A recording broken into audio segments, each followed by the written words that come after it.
Hello friends, welcome to पीके की पाठशाला। और पीके की पाठशाला पर पीवाईक्यू सीरीज एनालिसिस में टीआरई के पीवाईक्यू का एनालिसिस हम लोग देख रहे थे। टीआरई पीवाईक्यू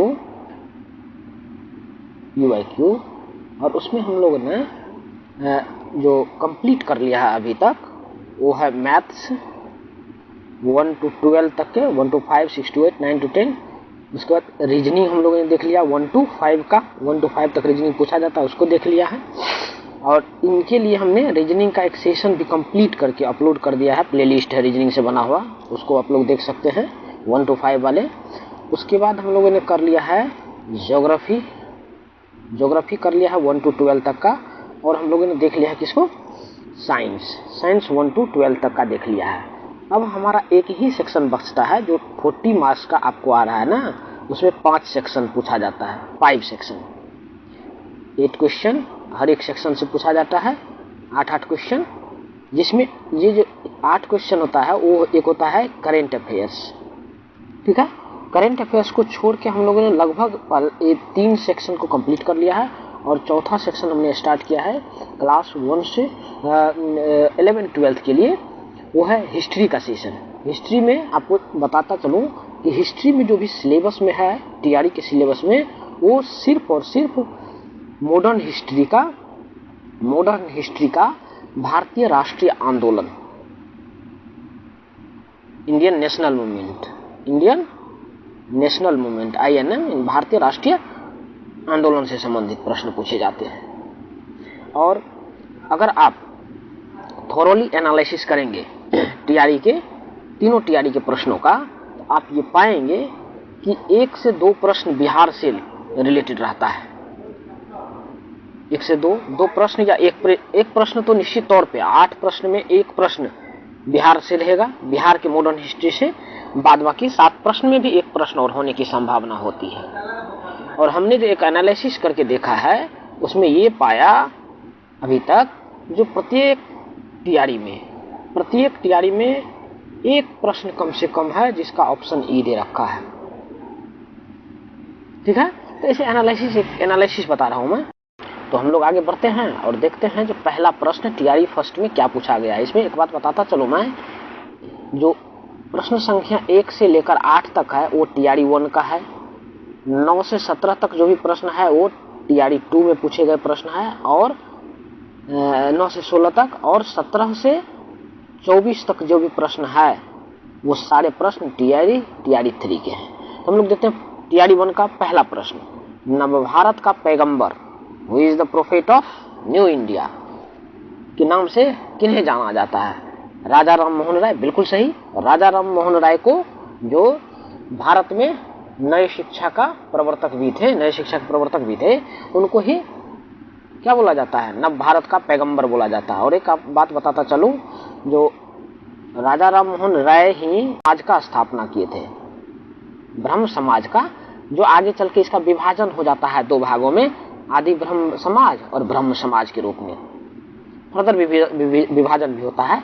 इसका मतलब है राजा राम मोहन राय को जब भी पढ़ेंगे आप, जब भी इस प्रश्न को देखें तो कंप्लीट कर ले किसको? ब्रह्म समाज को। इससे लगेगा कि आपको ब्रह्म समाज से रिलेटेड जो भी बातें हैं आपको छूटेगा नहीं। ठीक, क्या किए थे? आर्य समाज का स्थापना किए थे कब? याद है? 1875 में। दादा भाई नौरोजी के बारे में जानने हैं, ग्रैंड ओल्ड ऑफ इंडिया बोला जाता है कि नहीं? आगे बढ़े, अगला प्रश्न देखिए। करा बंकिम चंद्र चट्टोपाध्याय के आनंद मठ में किस विद्रोह का उल्लेख है? सन्यासी विद्रोह। बिल्कुल सही, सन्यासी विद्रोह का उल्लेख है किसमें? आनंद मठ में। आपको पता है सन्यासी विद्रोह कब हुआ था? सन्यासी विद्रोह का हुआ था 1763 और 1800 ईस्वी के बीच में। अब कहिएगा जो सर 1763 और 1800 ईस्वी में हुआ है तो ये तो इसको मॉडर्न हिस्ट्री में कैसे माने? मॉडर्न हिस्ट्री का तो नेशनल मूवमेंट में कैसे माने? तो एक ये सन्यासी विद्रोह, ये जो आनंद मठ है ना, आनंद मठ, इसकी रचना कब हुई थी ये जानना पड़ेगा। बंकिम चंद्र चट्टोपाध्याय मॉडर्न हिस्ट्री से भी रिलेटेड है, इसलिए ये प्रश्न पूछा गया है। रचना एक पूछा जा रहा है, देख रहे हैं। इससे मतलब मुझे ये सोचना है जो इम्पोर्टेंट रचना जो है उससे भी एक प्रश्न पूछा जा सकता है। चलिए अगला प्रश्न देखें। देखिए अभिनव भारत पुनः आ गया का संस्थापक कौन थे? लंदन में जो अभिनव भारत की स्थापना हुई थी उसके संस्थापक कौन थे? तो लंदन में गए थे यहाँ से दो भाई पढ़ने के लिए, ठीक है, और वहां पर जाकर अभिनव भारत की स्थापना कर दिए थे 1904 में। 1904 में वीडी सावरकर और इन्हीं के भाई थे जीडी सावरकर, गणेश दामोदर सावरकर। इन्होंने एक संस्था का स्थापना किया था, उस संस्था का नाम था मित्र मेला। मित्र मेला का स्थापना किया था कहाँ पर? नासिक में। इसी संस्था का आगे ये यही संस्था जो है सो हमारा किसके नाम से? अभिनव भारत के नाम से फिर बना है। क्लियर है? कहाँ पे? लंदन में अभिनव भारत के नाम से। तो सही उत्तर क्या होगा? वीडी सावरकर। अगले प्रश्न पे चले। अगला प्रश्न है गदर पार्टी की स्थापना कहाँ हुई थी? देख रहे हैं, मतलब फॉरेन में पूछा है तो एकदम कंटिन्यू गदर पार्टी, अभिनव भारत, है ना, ऐसा पूछ रहा है एक ही जगह से, इसलिए एकदम थोरोली थोड़ा सा स्टडी कर लेना है। मतलब मुझे तो लग रहा है ना कि आप संस्थाओं के संस्थापक पढ़ लें, विद्रोह पढ़ लें, और कुछ जो महत्वपूर्ण मतलब उस समय के जो व्यक्तित्व हैं उनके बारे में पढ़ लें, तो आप सवाल का जवाब दे पाएंगे। है गदर पार्टी की स्थापना कहाँ हुई थी? गदर पार्टी के बारे में जानना है? गदर पार्टी की स्थापना बताइए। 15 जुलाई याद है? 15 जुलाई कब? 1913 को कहाँ पर गदर पार्टी का स्थापना? सैन फ्रांसिस्को में। कहाँ पे? यूएसए में, अमेरिका में इसकी स्थापना हुई थी।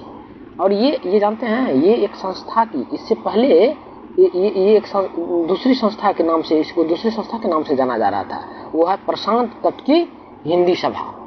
क्या है? याद रखिएगा, प्रशांत तट की हिंदी सभा, इसको देखिएगा, ध्यान रखिएगा। अगले प्रश्न में आइए। अगला प्रश्न है बिरसा मुंडा किसको कमांडर इन चीफ नियुक्त किया था? अब देखिए कमांडर इन चीफ लिख रखा है। अब जब किताब को इधर उधर किताब पढ़ेंगे, बहुत सारी किताबों में देखेंगे, तो आपको ऐसा कुछ मिलेगा नहीं जल्दी कमांडर इन चीफ किसे नियुक्त किया गया था। हालांकि उनका कमांडर एक थे, गया मुंडा थे जो कमांडर थे, लेकिन कमांडर इन चीफ की बात आपको मिलती नहीं है जल्दी। समझ पा रहे हैं मेरी बात को? तो ये कमांडर इन चीफ की बात तो आपको मिलेगी नहीं। तो ये सब रिलेटेड है। ये दिमका मुंडा बोलिए, गया मुंडा बोलिए या सुंदर मुंडा बोलिए, ये सब मुंडा विद्रोह से बिरसा मुंडा का जो आंदोलन हुआ था, कब हुआ था वो आप समय देख लीजिए, जो किस समय में बिरसा मुंडा का आंदोलन हुआ था, और इससे संबंधित लोगों का नाम। मुंडा आंदोलन 55-56 में हुआ था ना। तो धरती आबा, बिरसा मुंडा का नाम ये भी पूछा जाता है, इनको धरती आबा बोला जाता है। तो इसमें है जो ये सब रिलेटेड थे, लेकिन कमांडर इन चीफ की बात नहीं होती है, तो इसलिए बीपीएससी ने भी इसका आंसर ई माना है। आगे बढ़े, अगले प्रश्न की तरफ आइए। बिहार समाजवादी पार्टी का गठन इससे रहता है सोशलिस्ट पार्टी या बिहार किसान सभा या बिहार प्रांतीय कांग्रेस कमेटी, ये तीनों देख के ही जाना है। मैं क्या बता रहा हूं, एक तो किसान सभा से संबंधित, किसान सभा का जितना भी हुआ संबंधित अधिवेशन या किसान सभा से रिलेटेड जो भी बात हो वो देख लीजिए। उसके बाद है बिहार प्रांतीय कांग्रेस कमेटी, इससे एक प्रश्न रहने की संभावना है, निश्चित तौर पर रहेगा। किसान सभा, बिहार प्रांतीय कांग्रेस कमेटी और सोशलिस्ट पार्टी जयप्रकाश नारायण के द्वारा जो गठित किया गया था। और उसके बाद और कौन सा बच जाता है, एक यही सोशलिस्ट पार्टी। तो इसको देख के जाइए आप, इस तीनों का एक चार्ट बना लीजिए। पहला किसान सभा का बैठक कहाँ हुआ था, दूसरा कहाँ हुआ था, कौन कौन ये थे इसमें पार्टिसिपेंट थे, कौन चेयरमैन थे, कौन कोषाध्यक्ष थे, प्रांतीय कांग्रेस कमेटी का गठन कब हुआ था, इसका देखिए। सोशलिस्ट पार्टी का मतलब सोशलिस्ट पार्टी में दो तरह के क्वेश्चन पूछा जाता है, एक 1931 वाला, एक 1934 वाला। सही है। तो इसका सही आंसर है फूलन प्रसाद वर्मा और जयप्रकाश नारायण। हालांकि इसमें और भी लोग थे, लेकिन ये दोनों भी थे। इसमें से ये फूलचंद तिवारी ये तो थे नहीं, तो इसीलिए इसको ये सही आंसर ये। क्लियर है। अगले प्रश्न पे, बिहार प्रोविंशियल कांग्रेस, देखिए आ ही गया ना बिहार प्रोविंशियल। 3 कमेटी है तो तीनों के बारे में एक ही तैयारी में पूछ लिया है, समझ रहे हैं। जिसका मुख्यालय पटना में है का गठन किस वर्ष हुआ था? बताइए इसका गठन कब हुआ था? 1908 में। इसका मुख्यालय तो पटना में था, लेकिन गठन कहाँ हुआ था जानते हैं? अभी जो सोनपुर मेला लगता है, सोनपुर मेला, इसी मेला में इसका गठन किया गया था। और जो संस्थापक सदस्य थे कौन कौन थे, याद है कुछ? बिहार प्रोविंशियल किसान सभा का जो कांग्रेस क्या है, प्रोविंशियल कांग्रेस कमेटी का जो गठन हुआ था, उसके कौन कौन संस्थापक सदस्य थे ये याद रखना है आपको। उसमें चेयरमैन कौन थे ये याद रखना है। हेडक्वार्टर तो मैंने बता ही दिया, जो हेडक्वार्टर कहाँ रखा गया था? पटना में रखा गया था। ये सब देखिए, इस ढंग से अगर आप क्वेश्चन को ऑर्गेनाइज करते हैं तो आपका प्रश्न जो है सो गलत होने का संभावना नहीं रहेगा, सही होगा सवाल। आगे बढ़े। अगला प्रश्न है 1913 में पटना में अनुशीलन समिति की एक शाखा का स्थापना। आप देखिए, पटना में जो अनुशीलन समिति खोला गया था वो ढाका अनुशीलन समिति का एक शाखा था। मतलब अनुशीलन समिति की जो स्थापना हुई थी तो आगे चल के वो दो अनुशीलन समिति की 2 शाखाएं थी। एक ढाका की अनुशीलन समिति और एक थी जुगांतर यानी कोलकाता में जिसका हेडक्वार्टर था। एक ढाका वाला, एक जुगांतर यानी कोलकाता वाला।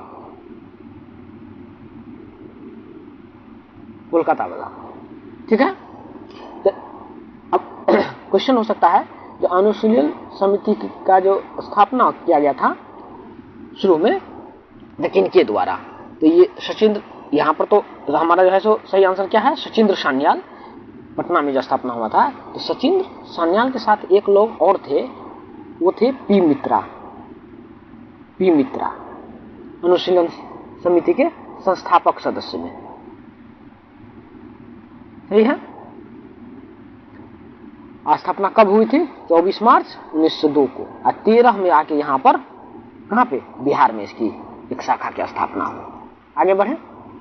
चलिए अगला प्रश्न देखिए, करा बिहार में 1857 की क्रांति के दौरान आरा और शाहाबाद जिला में किसने नेतृत्व किया था? तो इतना बार पूछा गया है ना बीपीएससी में ये प्रश्न। बीपीएससी का PYQ कीजिए, हिस्ट्री का प्रश्न बनाना है तो बीपीएससी का PYQ कर लीजिए।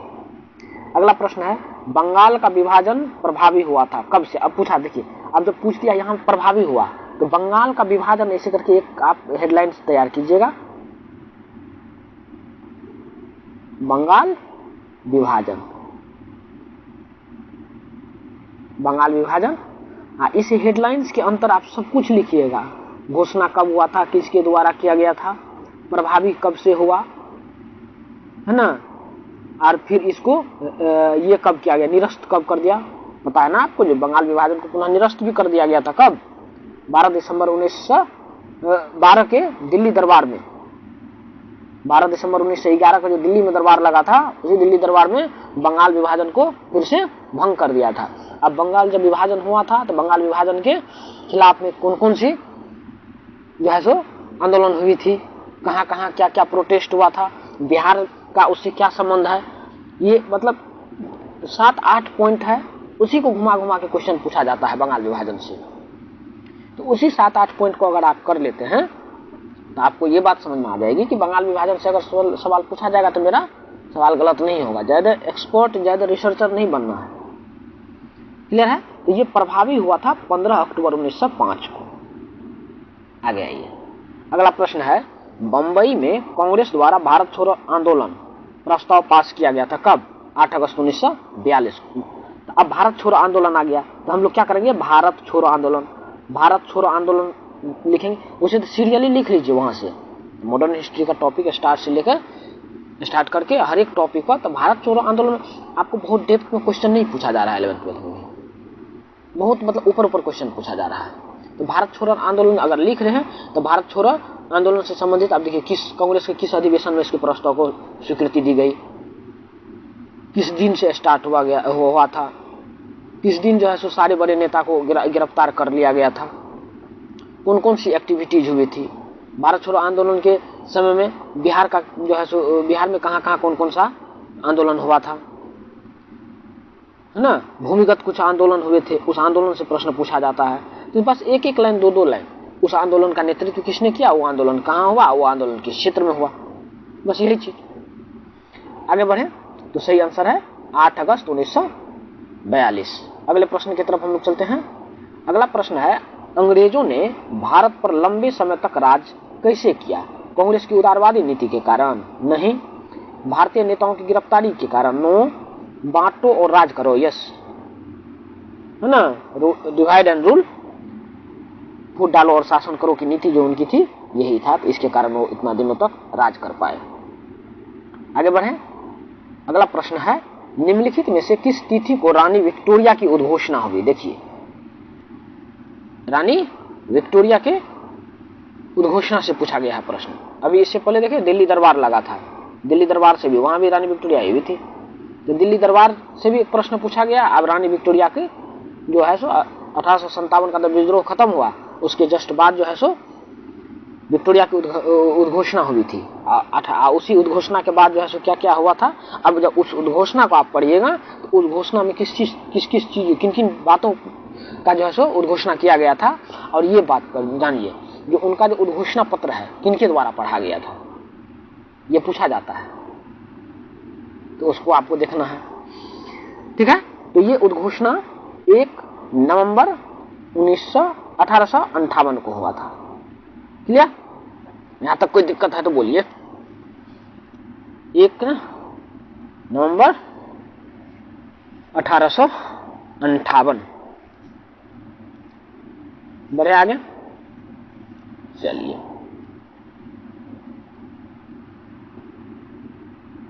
अगला प्रश्न पर चलते हैं हम लोग। अगला प्रश्न है, निम्नलिखित में से कौन सा कथन सही है? राजा राम मोहन राय नवीन शिक्षा के अग्रणी थे? बिल्कुल।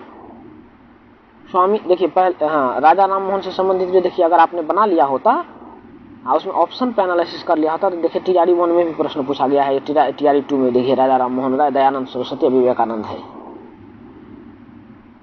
स्वामी दयानंद सरस्वती भारत भारतीयों के लिए नारा दिए थे, आर्य समाज के संस्थापक थे ये।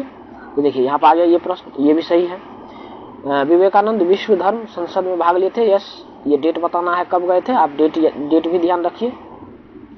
अगला है, तो इसमें से क्या ये तीनों सही है? तो सही आंसर है डी। अगले प्रश्न पर चले। अगला प्रश्न है, इनमें से कौन इंग्लैंड में भारत के अनाधिकारिक दूत बने थे? जो बिना अधिकार के ही वहां पर दूत बन के थे, अनाधिकारिक मतलब ऑफिशियल नहीं थे, तो कौन थे? ये थे हमारे Dadabhai Naoroji, the grand old man of India. अब इसको देखिए, इसको देखने से क्या लग रहा है ना, जो दादा भाई नौरोजी से देखिए TRE 1 का प्रश्न जब देख रहे थे अभी जस्ट अभी, TRE 1, TRE 2, TRE 3 के प्रश्नों को एक साथ एनालिसिस करने का, और ये क्या बोल रहे हैं सेक्शन वाइज, मतलब हिस्ट्री का एक साथ, ज्योग्राफी का एक साथ, या फिर करंट अफेयर्स का एक साथ करेंगे, आगे साइंस का एक साथ करने का यही मकसद है कि आप एक मतलब विजुअलाइजेशन हो पाए, आप देख पाएंगे जो कौन कौन से टॉपिक को रिपीट कर रहा है। ज्यादा मेहनत नहीं करना चाहता ना प्रश्न बनाने वाला, देख लिया प्रीवियस ईयर ऐसा है, उसी टॉपिक से एक क्वेश्चन दे देता है। तो पहला TRE 1 में भी दादा भाई नौरोजी से संबंधित एक प्रश्न पूछा गया था। अगले प्रश्न पे चलें। अगला प्रश्न देखिए, भारत सरकार अधिनियम 1935 को किसने गुलामी का चार्टर कहा था? तो गुलामी का चार्टर 1935 के अधिनियम को किनके द्वारा कहा गया था? ये तो जवाहरलाल नेहरू के द्वारा कहा गया था, JL नेहरू, जवाहरलाल नेहरू के द्वारा। इसमें है ऑप्शन, महात्मा गांधी नहीं, सुभाष चंद्र बोस नहीं, मौलाना हसरत मोहनी नहीं, तो सही आंसर होगा ई, उपरोक्त में से कोई नहीं, और सही आंसर है इसका जवाहरलाल नेहरू। क्लियर है? चलिए, अभी तक हम लोगों ने TRE 1 और TRE 2 के सारे प्रश्नों का एनालिसिस देख लिया। आगे बढ़ते हैं TRE 3 के प्रश्नों की तरफ। करा जालियांवाला बाग हत्याकांड के दौरान भारत का वायसराय कौन था। अब जालियांवाला बाग से हत्याकांड से एक प्रश्न पूछा था बीपीएससी 66वीं या 67वीं, मैं पूरी तरह से याद नहीं कर पा रहा हूँ, 67वीं या 66वीं में दिया हुआ था, जो उसमें और ऑप्शन दे रखा था माइकल ओडायर और जनरल ओडायर, जो मतलब निहत्थे लोग प्रदर्शनकारियों पर जो बाग में लोग आए हुए थे, एकत्रित हुए थे, गोली चलाने का आदेश किसने दिया था। तो उसमें दो बात है, जब भी आप जालियांवाला बाग हत्याकांड को पढ़ें तो उसमें उस समय के लेफ्टिनेंट गवर्नर कौन थे और ब्रिगेडियर जनरल कौन थे, इस दोनों का नाम बहुत क्लैरिटी के साथ याद करें आप। क्या बोल रहा हूं मैं, जालियांवाला बाग हत्याकांड से एक लेफ्टिनेंट गवर्नर उस समय में पंजाब प्रोविंस के कौन थे और उस समय में ब्रिगेडियर जनरल कौन थे, ब्रिगेडियर जनरल कौन थे, जनरल कौन थे। तो मैं बता दूं आपको, लेफ्टिनेंट गवर्नर थे उस समय में वो थे Michael O'Dwyer, MO Dwyer, DWER Dwyer, और ये जो थे ब्रिगेडियर जो थे उसमें वो थे Reginald Dyer, R Dyer, DYER है ये, clear. Michael O'Dwyer and R Dyer, brigadier थे R डायर और गवर्नर थे O डायर। इस बात को ध्यान में रखिएगा। और लोगों को मतलब इतनी बारीकी से क्वेश्चन दोनों ऑप्शन में दे रखा था ना, तो बहुत लोग कंफ्यूज हो गए थे और मैक्सिमम लोगों ने उसका आंसर गलत लगा के आ गया था, नहीं है। तो इस बात को ध्यान से रखिएगा। ये क्वेश्चन देखिए आपको यहाँ पूछा गया, अगर PYQ आप करके जाते TRE 2 से, TRE 3 का प्रश्न है ये, TRE 3 से पहले, तो आप इस क्वेश्चन को लगा सकते थे। अब इसमें प्रश्न दूसरी तरह से पूछा गया, प्रश्न क्या है, जो वायसराय कौन थे उस समय का वायसराय पूछ दिया है। तो वायसराय, अब इससे क्या हम सीख रहे हैं ना, जो हम लोग क्या करेंगे, वायसराय जितना भी दिया हुआ है मॉडर्न मतलब नेशनल मूवमेंट के समय में, सारे वायसराय का कार्यकाल और उनके समय में जो इम्पोर्टेंट घटना है उनसे संबंधित, उसको हम लोग याद कर लेंगे कि किसके कार्यकाल में कौन सी, जैसे बंगाल विभाजन पूछ दिया, हो सकता है अगली बार पूछ दे, जब बंगाल विभाजन के समय ये यहाँ के वायसराय कौन थे, भारत के वायसराय, गवर्नर जनरल वायसराय पूछ देंगे। जब 1947 में देश आजाद हो रहा था अपना, तो उस समय में यहाँ कौन थे वायसराय, पूछा जा सकता है। तो वायसराय का आपको एक टाइम टेबल ध्यान में रखना है, याद करना है। तो उस समय में थे कौन, लॉर्ड चैम्सफोर्ड। आगे बढ़े, अगले प्रश्न पे आइए। भारतीय राष्ट्रीय कांग्रेस के पहले अध्यक्ष थे, सबसे पहले ये तो सब जानता है, रमेश चंद्र बनर्जी। तो मैं बता रहा था भारतीय राष्ट्रीय कांग्रेस से पहले अध्यक्ष कौन थे, रमेश चंद्र बनर्जी। अब देखिए, मैं जो प्रश्न एनालिसिस करवा रहा हूँ, आप भी बीपीएससी की साइट से आंसर डाउनलोड कर सकते हैं, ये करके देख सकते हैं, कोई दिक्कत नहीं है, 5 मिनट का काम है आपको। लेकिन बात ये है, जो एनालिसिस करने का क्या मतलब होता है, सिर्फ आंसर जान लेना नहीं। एनालिसिस का मतलब ये है कि आप इस प्रश्न का आंसर जानने से ज्यादा इंपॉर्टेंट ये है कि आप इसके प्रश्न के प्रवृत्ति को देखिए, किस तरह का प्रश्न पूछा जा रहा है, क्या पूछा जा रहा है, और उसी पर बेस्ड तैयारी कीजिए। लिमिट नहीं है किसी चीज का। मॉडर्न हिस्ट्री ऐसा नहीं लगता है नेशनल मूवमेंट पूछ दिया तो एकदम छोटा सा होगा, बहुत बातें हैं पढ़ने के लिए, लेकिन कैसे प्रश्न को, किस तरह से प्रश्न पूछ रहे हैं उसको जानना जरूरी है। किस किस टाइप का प्रश्न, अब इसीलिए एक साथ करवा रहे हैं, TRE 1, TRE 2, TRE 3। आप देखिए ना खुद, ये मतलब ज्यादा से ज्यादा 35 मिनट का वीडियो बनेगा, आप उसको देखिए। TRE 1, TRE 2, TRE 3 में कैसे प्रश्नों को पूछा जा रहा है, मैं तो बोलते जा रहा हूँ, उस आधार पर आप तैयार करते जाइए। उसके बाद आपको भी लगेगा ना, जो मेरा इतना तो टॉपिक क्लियर है। आगे बढ़े, अगला प्रश्न देखिए।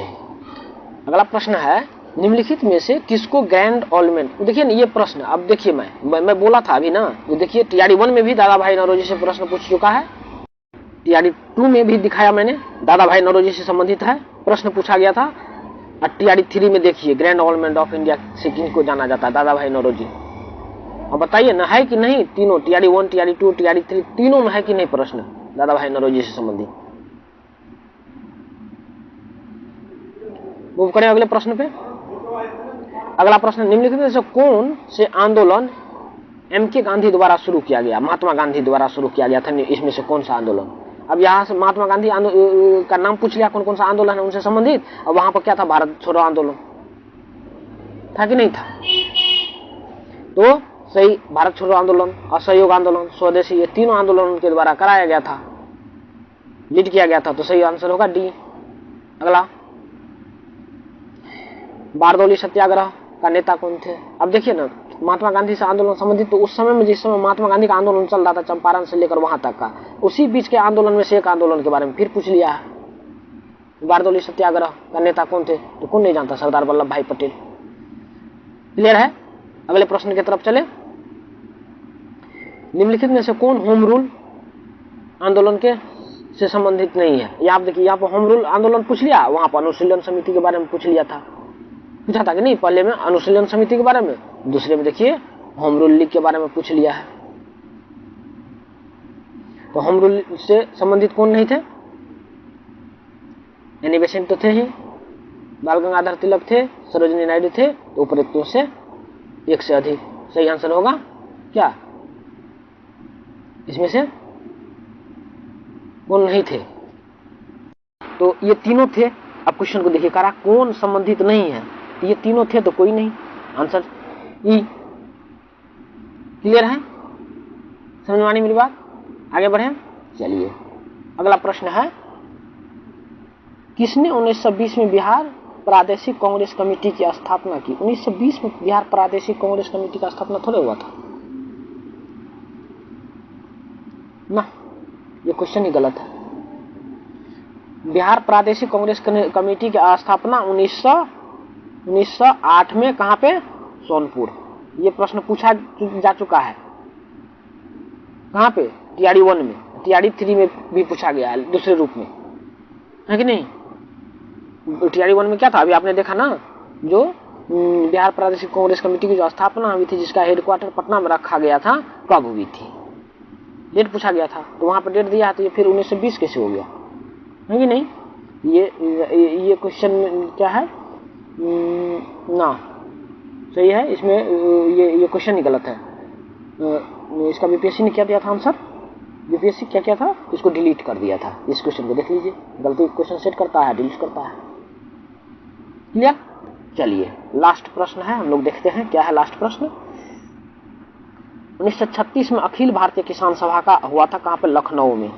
ऑल इंडिया किसान कमेटी कहां पे हुआ था? लखनऊ में 1936 में हुआ था। उस समय में एनजी रंगा, है ना, और यहां से गए थे स्वामी शाहजानंद, बिहार से गए थे स्वामी शाहजानंद सरस्वती। बिल्कुल, ये नहीं, स्वामी शाहजानंद सरस्वती। तो सही आंसर है सी, स्वामी शाहजानंद सरस्वती। क्लियर? तो ये हो गया हमारा टीआरडी 1, टीआरडी 2, टीआरडी 3 में इतिहास में जो प्रश्न पूछा गया है। इतिहास में भी ध्यान रखें आप, इतिहास में सिलेबस में सिर्फ और सिर्फ भारतीय राष्ट्रीय आंदोलन है। आप तैयारी जब भी करें तो अपनी तैयारी को सीमित रखें भारतीय राष्ट्रीय आंदोलन तक ही। क्लियर? उसको तैयारी करें और प्रश्नों की प्रवृत्ति को देख लीजिए आप, किस ढंग के प्रश्न पूछे जा रहे हैं। आधे से अधिक प्रश्नों में तो नाम पूछे गए हैं लोगों के, हर टीआरडी 1, टीआरडी 2, टीआरडी 3 सब में 2-2, 3-3, 4-4, 8 प्रश्न में 4 में तो नाम लोगों के पूछे गए। अगर उस ड्यूरेशन में जो मतलब रिनाउंड लीडर्स हैं ना, उनके बारे में इतिहास थोड़ा सा जान ले आप, तो आप 4 प्रश्न वैसे ही सही करके आ जाएंगे। और एक सभा और समिति, एक आंदोलन देख लें, कहानी खत्म। बहुत ज्यादा पढ़ने की आवश्यकता नहीं, शॉर्ट नोट बनाइए। एकदम मॉडर्न हिस्ट्री करना है कंप्लीट, तो मैक्सिमम 25 पेज का आपका नोट होना चाहिए, 25 से 30 पेज का। 5 से 10 पेज में आप बिहार इतिहास का नोट तैयार कीजिए, बाद बाकी उधर का शॉर्ट नोट लिखिए और उसको तैयार कीजिए, उससे ज्यादा मत कीजिए। और मैं तो यही कहता हूं, जो आप 1 to 5 के इतिहास का एनालिसिस देख ले, 6 to 8 के इतिहास का एनालिसिस देख ले, 9-10 का इतिहास का एनालिसिस देख ले, और 11-12 का तो आपने देख ही लिया, तो सारे सेक्शन का इतिहास का एनालिसिस देखें। और मैं कोशिश करूंगा कि इतिहास वालों के लिए जो मान लीजिए जिसका सब्जेक्ट इतिहास रहा हो, 9-10 में जो प्रश्न पूछा गया है इतिहास वालों के लिए, या 6 to 8 में पूछा गया है, या 11-12 में पूछा गया है, उसमें से जो आसान प्रवृत्ति के जो प्रश्न है, उन प्रश्नों को मैं करवा दूं। हो सकता है वहीं से उठा के ले आए, प्रश्न डाले, उसे एक लिमिट पता चलेगा। उसमें भी सिर्फ मैं मॉडर्न इतिहास का करवाऊंगा, उनका तो सिलेबस इतिहास का पूरा होगा, उसमें से मैं मॉडर्न का, इंडियन नेशनल मूवमेंट का प्रश्न सिलेक्ट करके निकाल के आपके लिए ले आऊंगा। तब आपको पता चलेगा, देखिए कैसे प्रश्न घूम रहा है यहाँ से वहां। बाद में क्या आपको क्या करना है, बीपीएससी कंबाइंड में इंडियन नेशनल मूवमेंट से जितने प्रश्न पूछे गए हैं उन सब प्रश्नों को आप देख लें। ठीक है, धन्यवाद। हाँ, और एक बात, अगर आपको सेशन पसंद आता है तो लाइक करें, सब्सक्राइब करें और शेयर करना ना भूलें।